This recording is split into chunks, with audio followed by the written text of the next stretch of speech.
Hello everyone, welcome to Top Grade Academy. In the YouTube channel, you will see videos for JEE, NEET, upon 12 boards. Today we will start with physics. இன்னைக்கு dual nature of radiation and matter அந்த chapter தான் பார்க்க போறோம். So next chapter or next subject like physics, chemistry or biology எது வேணும்னு you can comment in down below. So எந்த chapter in a particular subject இந்த chapterக்கு அதிகமாக நீங்க comment பண்ணிருக்கீங்களோ we will do it in the next video. Okay, so நம்ம இந்த chapter இப்போ start பண்ணலாம். So dual nature of radiation and matter இந்த chapterல இருந்து நீட்ல 2 to 3 questions கேக்குறாங்க. So approximately will get 8 to 12 marks. 8 to 12 marks வந்து இந்த chapterல இருந்து நமக்கு கிடைக்குது. So இந்த chapterல மெயினா நம்ம எந்த டாபிக் வச்சு படிப்போம் அப்படினா photo electric effect and matter waves. So இந்த ரெண்டு டாபிக்ஸ் தான் வந்து இந்த மெயின் கான்செப்ட் இந்த சாப்டருக்கு. So first electron emission na enna. So electron emission na நம்ம வந்துட்டு கெமிஸ்ட்ரியிலே வந்து நிறைய வாட்டி படிச்சிருப்போம். free electrons, valence electrons. அப்ப என்னன்னா நியூக்ளியஸ் இருக்கும். So நியூக்ளியஸ்ல வந்து அதுக்கு less attraction தான் இருக்கும் அந்த எலக்ட்ரானுக்கு. அத நம்ம சொல்லுவோம் valence electrons சொல்லுவோம். அதாவது அவுட்டர் ஷெல்ல இருக்கிற எலக்ட்ரான்ஸ். அவுட்டர் ஷெல்ல இருக்கிற எலக்ட்ரான்ஸ் தான் valence electron. இது வந்து நியூக்ளியஸ்ல வந்து லூஸா பவுண்ட் ஆயிருக்கும். சோ அதுக்கு ஈஸியா நம்ம மூவ் பண்ண முடியும். because அந்த அட்ராக்ஷன் அந்த நியூக்ளியஸ்ல இருந்து வர அட்ராக்ஷன் வந்து valence electronக்கு கம்மியா தான் இருக்கும். சோ இந்த எலக்ட்ரான்ஸ்லாம் வந்துட்டு நம்ம ஒரு sufficient எனர்ஜி கொடுத்தோம்னா அது என்ன ஆகும் நம்ம வெளிய எடுக்க முடியும். சோ இந்த எலக்ட்ரான்ஸ் தான் free electrons னு சொல்லுவோம். சோ நமக்கு sufficient எனர்ஜி கொடுக்கணும். அந்த எனர்ஜி வந்து அந்த அட்ராக்டிவ் அந்த புல் பண்ணதுல நியூக்ளியஸ் அத ஓவர் கம் பண்றதுக்கு நம்ம கொடுத்தோம்னா அந்த எலக்ட்ரான்ஸ்லாம் வெளிய வரும். அந்த வெளிய வர பேரு தான் எலக்ட்ரான் எமிஷன் அப்படினு சொல்லுவோம். இந்த எலக்ட்ரான் எமிஷன்லயும் நமக்கு டிஃபரண்ட் டைப்ஸ் இருக்கு. பேஸ்ட் ஆன் நம்ம எப்படி எனர்ஜி கொடுக்கறோமோ அதுக்கு ஏத்த மாதிரி there are different types. First thermionic emission அப்படினு பாக்கும்போது நம்ம மெயினா தெர்மல் எனர்ஜி சப்ளை பண்ணுவோம். அதாவது நம்ம ஹீட் பண்ணும்போது ஒரு சூட்டபிள் ஹீட்டிங் நம்ம கொடுக்கும்போது எலக்ட்ரான் வந்து அதுல இருந்து வெளிய வரும். அப்ப வர எலக்ட்ரான் பேரு தான் தெர்மியான் சொல்லுவோம். இல்லனா தெர்மல் எலக்ட்ரான்ஸ் அப்படினு சொல்லுவோம். இப்போ இந்த மெயினா இந்த எமிஷன் எதை டிபெண்ட் பண்ணி இருக்குன்னா டெம்பரேச்சர் டிபெண்ட் பண்ணி தான் இருக்கு. இது தெர்மியோனிக் எமிஷன். நெக்ஸ்ட் வந்துட்டு field emission or cold cathode emission. இது எப்படின்னா அதிகமா எலக்ட்ரிக் ஃபீல்ட் கொடுப்போம். சோ அதிகமான எலக்ட்ரிக் ஃபீல்ட் அதாவது 10 to the power 8 volt per metre electric field நம்ம கொடுக்கும்போது மெட்டலுக்கு அந்த மெட்டல் சர்ஃபேஸ் வந்து எலக்ட்ரான்ஸ் என்ன ஆகும் ரிமூவ் ஆகும். இதுதான் என்ன சொல்லுவோம் கோல்ட் கேத்தோட் எமிஷன் இல்ல ஃபீல்ட் எமிஷன் அப்படினு சொல்லுவோம். சோ எலக்ட்ரான் எமிஷன்னா என்னன்னா ஃபர்ஸ்ட் ஆஃப் ஆல் ஒரு மெட்டல் இருக்கு. சோ மெட்டல் சர்ஃபேஸ் வந்து நம்ம சூட்டபிள் எனர்ஜிக்கு ஏதோ ஒன்னு கொடுக்கணும். நம்ம ஏதாவது ஹீட் பண்ணலாம் இல்ல எலக்ட்ரிக் ஃபீல்ட் சப்ளை பண்ணலாம். சோ நம்ம வந்துட்டு ஒரு லைட் சப்ளை பண்ணலாம். ஏதாவது ஒரு எனர்ஜி சோர்ஸ் கொடுத்து இந்த மெட்டல்ல இருக்கிற ஃப்ரீ எலக்ட்ரான்ஸ் அதாவது valence electron which has a less attractive pull அந்த அட்ராக்ஷன் நியூக்ளியஸ்க்கு வர அட்ராக்ஷன் வந்து அந்த எலக்ட்ரான்ஸ் கம்மியா இருக்க electrons can easily ejected out by supplying a suitable energy அப்படினு சொல்றோம். இதுதான் வந்து electron emission. So thermionic emission and cold field emission ரெண்டு பார்த்தாச்சு. நெக்ஸ்ட் வந்துட்டு photo electric effect. அந்த photo electric emission பாப்போம். இது வந்து very important. இது நம்ம மெயின் கான்செப்ட் இதெல்லாம் இருக்கும். இது எப்படின்னா ஒரு லைட் ரேடியேஷன்ஸ் இருக்கும். ஒரு மெட்டல் சர்ஃபேஸ்ல நம்ம ஒரு லைட் ரேடியேஷன் அனுப்புறோம். அது எப்படின்னா ஒரு சூட்டபிள் ஃப்ரீக்வென்சியா இருக்கிற லைட் ரேடியேஷன் மட்டும் தான் ஒரு மெட்டலுக்கு வந்துட்டு அந்த எலக்ட்ரான்ஸை ரிமூவ் பண்ண முடியும். அதாவது ஃபார் எக்ஸாம்பிள் நீ ஜிங்க் மெட்டல் எடுத்துக்கோங்க. ஜிங்க் மெட்டல் எடுக்கும்போது நீங்க விசிபிள் லைட் அமைச்சீங்கன்னா எலக்ட்ரான்ஸ் ரிஜெக்ட் ஆகுது. பிகாஸ் அதோட சூட்டபிள் ஃப்ரீக்வென்சி அது கிடையாது. இதே யூவி லைட் அனுப்பும்போது அது என்ன ஆகும் எலக்ட்ரான்ஸ் எஜெக்ட் பண்ணும். சோ இதுல என்ன தெரியுது ஏதாவது ஒரு பர்టిక్యులர் சூட்டபிள் ஃப்ரீக்வென்சி இருந்தா மட்டும் தான் அந்த லைட் ரேடியேஷன்ல இருந்து எலக்ட்ரான்ஸ் வந்து ரிமூவ் ஆகும் அத எஜெக்ட் ஆகும் அப்படினு சொல்றாங்க. அப்படி எமிட் ஆகிற எலக்ட்ரான்ஸ் பேரு தான் வந்து போட்டோ எலக்ட்ரான் சொல்லுவோம். சோ இந்த போட்டோ எலக்ட்ரான் வந்தாலே மூவ்மெண்ட் ஆஃப் எலக்ட்ரான்ஸ் நம்ம கிரியேட் கரண்ட்ல இந்த கரண்ட் வந்து போட்டோ கரண்ட் அப்படினு சொல்லுவோம். இப்போ the number of photo electrons depends upon the intensity of the incident radiation. Intensity upon incident radiation na photo current photo electric effect na photo electric emission is directly proportional to intensity. Photo electric current வந்து directly proportional to intensity. So இத base பண்ணி ஒரு எக்ஸ்பெரிமென்ட்டே வரும். அங்க வந்து டீடைலா நம்ம படிப்போம். எப்படி வந்து இன்டென்சிட்டிக்கு வந்து photo current வந்து directly proportional. இப்போ நாம வெச்சுக்கோங்க we will see it in later. இப்போ செகண்டரி எமிஷன்னா ஒரு மெட்டல் சர்ஃபேஸ் இருக்கு. மெட்டல் சர்ஃபேஸ்ல ஒரு எலக்ட்ரான்ஸ் அங்க இருக்கும். சோ என்ன பண்றோம் ஒரு ஃபாஸ்ட் மூவிங் எலக்ட்ரானை இந்த மெட்டல் சர்ஃபேஸ் மேல ஹிட் பண்றோம். அப்படி ஹிட் பண்ணும்போது அந்த ஃபாஸ்ட் மூவிங் வந்து எலக்ட்ரானை ஹிட் பண்ணுதுல, அந்த எலக்ட்ரான் பேர் பிரைமரி எலக்ட்ரான். ஹிட் ஆகி அந்த அதாவது இந்த ஃபாஸ்ட் மூவிங் எலக்ட்ரான் என்ன பண்ணுது, சூட்டபிள் எனர்ஜி கொடுக்குது அந்த எலக்ட்ரான் சர்ஃபேஸில் இருக்கிற எலக்ட்ரானுக்கு.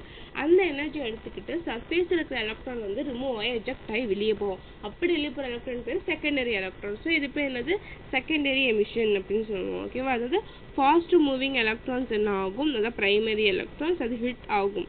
அது ஹிட் பண்ணிட்டு ஸ்ட்ரைக் பண்ணும், அதை ஹிட் பண்ணும். அப்போ இந்த மெட்டல் சர்ஃபேஸ் பண்ணும்போது அங்கேருந்து ஒரு எலக்ட்ரான்ஸ் ரிமூவ் ஆகும். ஸோ இதுதான் வந்து டைப்ஸ் ஆஃப் எமிஷன். இப்போ ஒர்க் ஃபங்க்ஷன் பார்க்கலாம். ஸோ ஒர்க் ஃபங்க்ஷன் அப்படின்னா என்னன்னா, இப்போ நம்ம எலக்ட்ரான் எமிஷன் பார்த்தோம்ல. ஸோ எலக்ட்ரான் எமிஷனில் தெர்மியோனிக் எமிஷனாக ஃபோட்டோ எலக்ட்ரிக் எமிஷனாக இருக்கட்டும், நம்ம ஒரு எனர்ஜி அதுக்கு சப்ளை பண்ணுறோம்.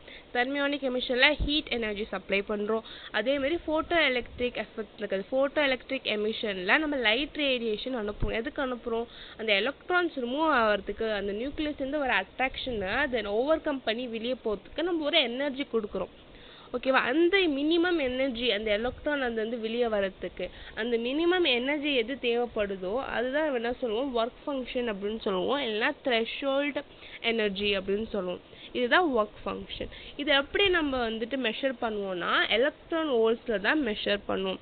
It depends only on the properties of the metal and nature of its surface. So frequency, wave length அப்படிலாம் இது ஒன்றும் டிபெண்ட் பண்ணாது. வெறுமே அந்த மெட்டலோட ப்ராப்பர்ட்டியும் நேச்சர் ஆஃப் இட்ஸ் சர்ஃபேஸ் ரெண்டுத்துக்கு தான் ஒர்க் ஃபங்க்ஷன் டிபெண்ட் பண்ணணும்.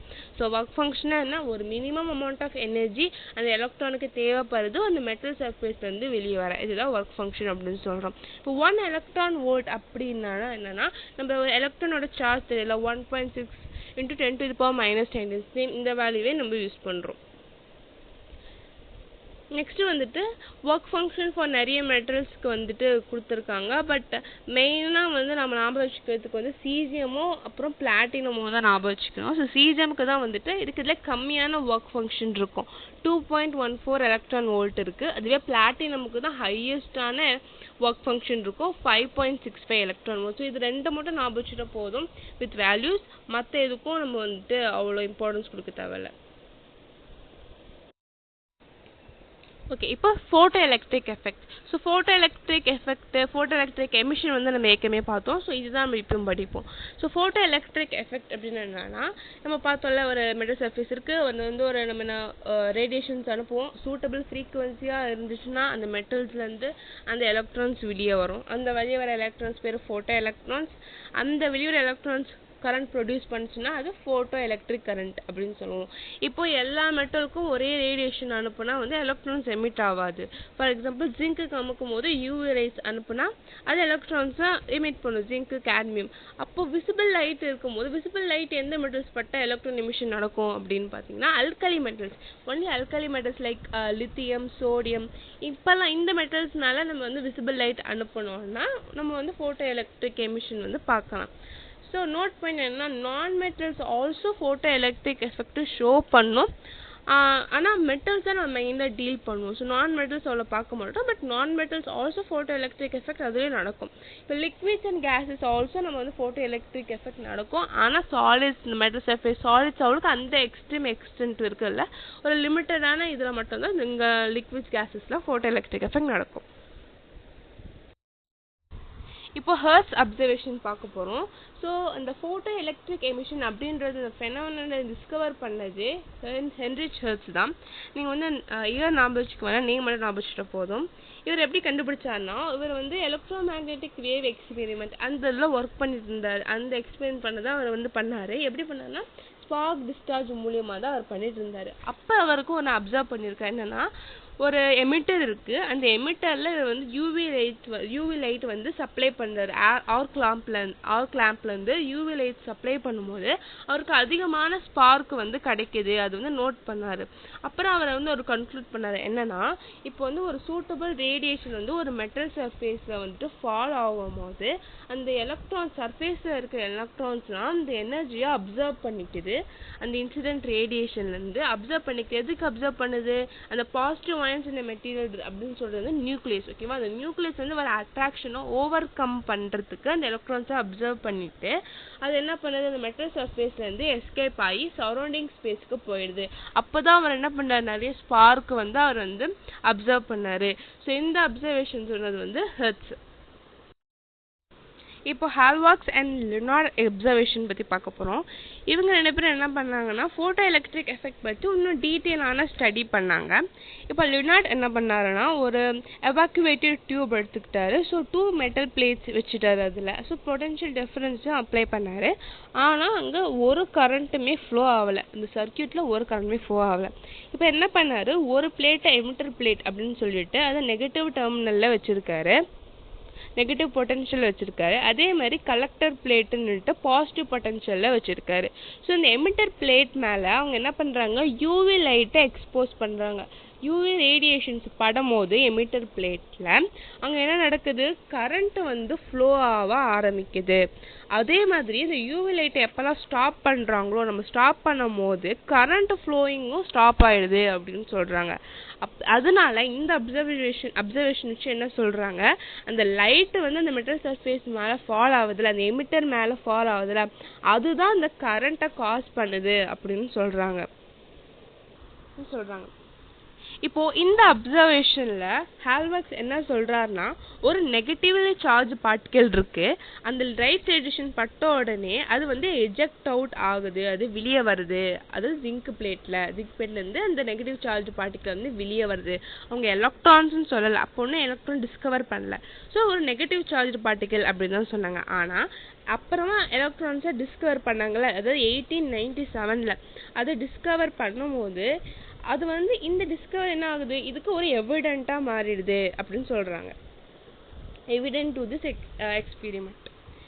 இப்போ அதுதான் என்ன சொல்றாங்க, இந்த எமிட்டர் பிளேட் வந்து நீங்க வந்து ஒரு ரேடியேஷன் அனுப்பும் போது, ஒரு இன்சிடென்ட் லைட் அனுப்பும் போது கண்டிப்பா என்ன ஆகும், எலக்ட்ரான்ஸும் அதுல இருந்து எமிட் ஆகும் அப்படின்னு சொல்றாங்க.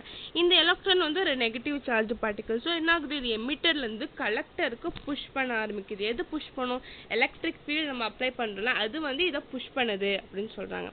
இப்போ ஹால்வாக்ஸ் அண்ட் லினார்ட் வந்து இன்னொன்று அப்சர்வ் பண்ணியிருக்காரு. என்ன அப்சர்வ் பண்ணியிருக்காருன்னா, நம்ம யூவி லைட்ஸ் ஜிங்க் சர்ஃபேஸ்ல நம்ம அனுப்புறோம், அது எக்ஸ்போஸ் ஆகுது. ஆனால் எப்பவுமே எலக்ட்ரான்ஸ் எமிட் ஆகும்னா அது ஆகாது. ஏன்னா அந்த எலக்ட்ரான் ரேடியேஷனுக்கு ஒரு பர்டிகுலர் மினிமம் ஃப்ரீக்வன்சி இருக்கும். அந்த ஃப்ரீக்வன்சிக்கு கீழே இந்த வர எல்லா ரேடியேஷனுமே எலக்ட்ரான்ஸை எமிட் பண்ணாது.